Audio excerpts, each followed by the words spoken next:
have a cabinet, which I'm going to show you in a second, and one of the handles kind of like broke off or whatever. And so I had to order a replacement, and you just measure it from the center of the hole to the center of the hole. And I'll put this specific one down below. But I just want to show you. I'll install it so you can see how easy it is and what it comes with. And it's by Amerock. This is like the, I think it's called like brushed steel or something. And then you get the 4 different pieces here.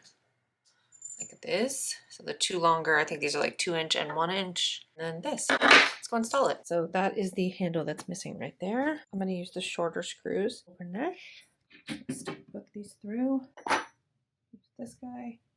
Tighten this one down a little bit. You just want to tighten each one a little bit at a time so that you get an even. And there you go. We're done. Replaced. Looks beautiful.